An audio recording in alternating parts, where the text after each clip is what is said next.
Assalamualaikum warahmatullahi wabarakatuh. Terima kasih yang udah stay selalu di channel Yatisam Official guys. Semoga kalian sehat, berkabar kalau untuk kita semuanya. Sebenarnya saya itu baru bangun tidur guys.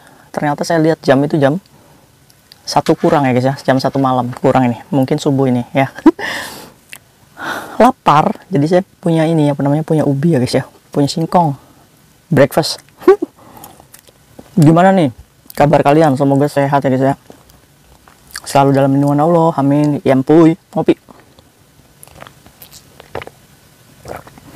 Oke guys, gimana nih? Semoga kita hari Kamis ini semangat. By the way, ada yang request, kayak Tisam bahas itu dong, bahas pekerja migran tuh yang di Makau katanya meninggal dunia. Bener gak sih kak? Itu katanya habis disuntik pemutih loh kak. Bener gak sih kak? Bikin videonya dong. Oke.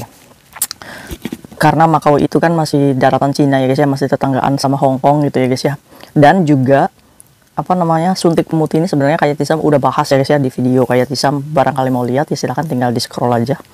Karena memang praktek apa namanya melakukan suntik pemutih itu patut diduga ya guys ya, praktek ilegal. Ya ini yang kayak Tisam takutkan ini, seperti ini ya guys ya. Tapi yuk kita bahas dulu nih kasus ini nih, gimana sih ceritanya sebenarnya guys. Apa namanya, kabar ini itu sudah beredar di Makau itu sejak tanggal 8 guys, karena Mbak PL-nya itu meninggal di tanggal 6 hari Sabtu kemarin. Jadi ceritanya begini, Mbak PL ini umurnya 30 tahun. Nah dia ini sebelum melakukan suntik itu sebenarnya dia ini sudah dalam keadaan yang lagi sakit. Sakitnya bukan sakit parah ya menurut pandangan kita, jadi kayak flu aja guys. Jadi dia itu bersin-bersin, batuk, ya flu lah, gejala flu. Nah, dia ini memang ada jadwal sesi untuk melakukan suntik pemutih, entah yang keberapa kalinya.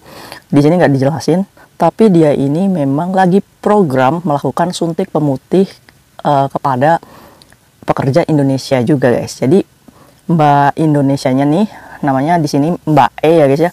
Usianya itu 5 tahun di atasnya Mbak PL ini. Jadi usianya Mbak E ini dari Indonesia ini usianya 35 tahun. Jadi dia ini memang bisnis membuka suntik pemutih untuk ya yang mau putih gitu guys. Kalian mau putih nggak? Nah itu Mbak E ini orang Indonesia ini memang sudah memiliki beberapa pelanggan guys. Nah pengakuannya Mbak E ini sudah apa namanya, sudah membantu sekira-kiranya 10 orang lah pekerja migran yang suntik pemutih. Nah tarif yang tarif yang diberikan sekali suntik itu sebesar 1000 mop ya guys ya. Kalau di Makau itu kan uangnya pakai mop ya guys ya, 1000 mop, atau kalau pakai USD itu sekitar 124 USD, atau kalau Hongkong ya itu ya kurang lebih 1000 dolar lah guys sekali suntik. Memang pasarannya segitu kali ya guys ya, 1000 dolar. Jadi prakteknya Mbak E ini sesi intervalnya setiap kali suntik itu harus 4 kali guys. Jadi 1 minggu sekali itu harus suntik guys. Gila guys, kalau 1 minggu sekali berarti kalau 4 kali suntikan itu berarti biayanya 4.000 dolar Hongkong, sekitar 8 juta. Itu katanya kalau misalkan sudah melakukan 4 kali suntik itu hasilnya itu akan kelihatan. Jadi kulit kita ini jadi putih permanen gitu guys. Nah ini nih yang menjadikan Mbak PL ini tertarik. Nah Mbak PL ini kan datang ke Mbak E ini dalam keadaan lagi flu. Nah dia ini dilakukanlah apa namanya treatment suntik pemutih tersebut. Nah terjadi komplikasi guys pas habis menerima suntikan suntik pemutih tersebut. Jadi dia ini langsung komplikasi, dimana tidak sadarkan diri, otomatis dong Mbak PL ini dilarikan ke rumah sakit ya guys ya. Jadi Mbak PL ini langsung dilarikan ke rumah sakit S Januario ya guys ya di Makau sana. Dan ya mungkin ya ini ujiannya pekerja migran yang melakukan suntik ilegal ini meninggal dunia guys Mbak PL-nya itu pada tanggal 6 Mei kemarin hari Sabtu. Maka polisi ini menggerbek tuh tempat prakteknya Mbak E ini di Rua dari Vieira ya guys ya, di sana di Makau sana.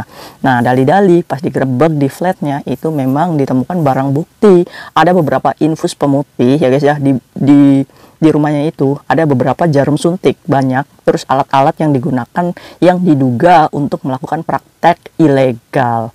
Praktek ilegal karena apa? Karena praktek yang dilakukan pekerja migran asal Indonesia ini tidak memiliki surat izin ya guys ya, atau curi-curi ya guys ya. Dan patut diduga ini obat-obat farmasinya juga tidak terdaftar ya guys ya. Ngeri nggak sih? Kalian ngeri nggak sih obat yang nggak terdaftar ya guys ya? dimasukin ke tubuh kalian gitu. Kok bisa sampai senekat itu kalian ya? Orang pengen cantik kak, namanya juga usaha. Iya ya guys ya, udah kita ngeluarin uang mahal gitu ya guys ya, terus kita juga nggak ada jaminan nyawa kita selamat gitu ya guys ya. Aduh. Jadi kalau misalkan buat kalian nih yang nggak tahu yang namanya virus N1H1, itu tuh kalau biasa kita sebut itu flu babi atau bisa juga flu burung. Nah itu sama guys, influenzanya ya guys ya, virusnya. Jadi kalau di manusia itu ya itu lebih sopannya itu virus influenza N1H1 ya guys ya. Jadi sebenarnya ya guys ya, lagi diselidiki nih Mbak PL ini meninggal ini karena virus N1H1-nya atau memang ada ada keterkaitan dengan zat-zat suntik pemutih ini. Nah, kalau hasil otopsinya keluar dan menyatakan bahwa Mbak PL itu ada hubungannya meninggal itu karena suntik pemutih juga, otomatis nih Mbak E ini dikenakan pasal berlapis ya guys ya, dimana dia sudah membuka praktek ilegal, terus juga dia juga mengakibatkan kematian seseorang. Kan ngeri ya guys ya, kita bekerja ke luar negeri membuka bisnis ilegal, ternyata kita menghadapi sial gitu ya, kan nggak ada yang tahu ya guys ya, kita juga dinyatakan pasal berlapis, kan ngeri ya guys ya. Masa kita mau menghabiskan masa hidup kita di sel prodeo ya guys ya. Untuk itu nih, warning nih ya, karena praktek ini juga banyak di Hong Kong guys. Bahkan kita juga tidak menutup mata, teman-teman kita juga banyak yang datang untuk melakukan proses suntik pemutih, karena banyak juga korban-korbannya guys. Termasuk yang dulu kayak Tisam pernah cerita, dia ini melakukan suntik pemutih dan terjadi ruam ya guys ya. Nih guys, kalau misalkan kalian pengen tanya, kalau misalkan di Hong Kong kita membuka praktek ilegal kayak kecantikan seperti kayak gitu, terus beauty treatment ya guys ya, atau treatment kecantikan kayak gitu, kalau misalkan kita membuka praktek secara ilegal di Hong Kong dan obat-obatnya itu tidak terdaftar, apa sih sanksi dan dendanya? Oke guys, nih sini nih udah dijelasin nih guys ya, ini bukan kayak Disan yang ngomong, tapi hukum Hong Kong yang ngomong. Jadi kepemilikan legal produk farmasi yang tidak terdaftar dan tujuannya untuk penjualan ya guys ya. Jadi obat-obat yang dia suntikan ke kalian gitu, kalau obatnya ini nggak terdaftar di di Hong Kong gitu ya guys ya, nah kalian ini bisa mendapatkan sanksi atau pelanggaran bab 138, dan itu dendanya 100.000 dolar Hong Kong, sekitar 200 juta, dan penjara 2 tahun. Itu untuk kepemilikan produk ilegalnya tersebut guys. Terus kemungkinan besar kalian akan mendapatkan pasal berlapis ya guys ya kalau ketangkep nih,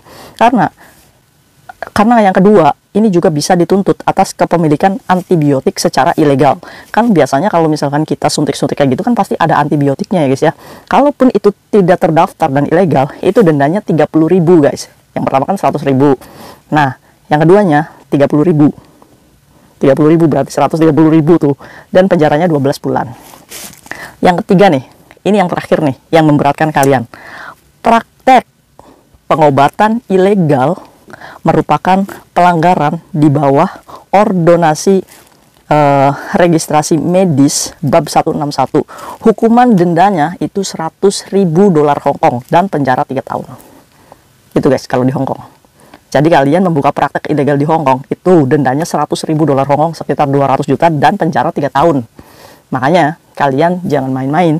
Buat kalian yang masih membuka praktek ilegal di Hong Kong, hati-hati. Kayak Tisam ngomong kayak gini bukan kayak Tisam itu membenci ya guys ya, atau menyudutkan kalian, atau sentimental untuk menyentil kalian berbisnis ya guys ya. Tapi ingat lagi, kita ini punya kapasitas enggak untuk melakukan hal tersebut? Kita ini siapa? Kita bagian dari farmasi atau bagian dari dokter yang memiliki sertifikat atau enggak? Kalau enggak, kalian harus introspeksi diri, karena yang kalian suntik adalah manusia, bukan binatang ya guys ya. Kalau kalian tidak memiliki keahlian itu, lebih baik kalian mundur guys. Jangan kalian lanjutkan hanya berbicara money, keuntungan, bisnis. Ini masalah nyawa orang ya guys ya. Nah, menurut kalian gimana nih? Buat kalian yang masih melakukan treatment suntik pemutih secara ilegal di Hong Kong, ya silakan, karena resiko ditanggung kalian sendiri. Nih, tapi ada pesan nih dari juru bicara medis yang ada di Hong Kong, bahwa segala bentuk zat kimia dari proses treatment kecantikan itu, kalau misalkan obatnya itu berbahaya guys ya, pasti akan menimbulkan efek guys, dimana itu bisa membuat kalian itu mengalami pendarahan, cedera saraf ya guys ya, dan cedera perut katanya guys. Jadi yang ngeri juga ya guys ya. Buat kalian tetap hati-hati ya guys ya. Semoga kita selalu dalam lindungan Allah. Lebih baik kalau misalkan kalian punya rezeki, ya kalian sedekah aja biar auranya itu keluar gitu, tetap cantik ya guys ya, meskipun tidak ada suntik pemutih. Ingat, Allah itu sudah menciptakan kalian itu dengan bentuk yang paling sempurna. Tinggal kembalikan lagi kepada kalian, sejauh mana kalian mensyukuri rezeki yang Allah kasih ya guys ya. Jangan terlalu ngoyo untuk menjadi cantik. Inner beauty itu lebih tepatnya di kepribadian kalian ya guys ya, dan diri kalian kayak gitu ya guys ya. Fisik itu hanya apa ya, ya kayak Tisam nggak bisa ngomong sih ya guys ya, karena sudut pandang orang itu kan berbeda-beda. Nah, kalau menurut kalian gimana nih? Kalian butuh nggak sih suntik pemutih? Tanyakan sama hati nurani kalian sendiri. Hati-hati ya guys ya. See you next video. Bye-bye. Assalamualaikum warahmatullahi wabarakatuh.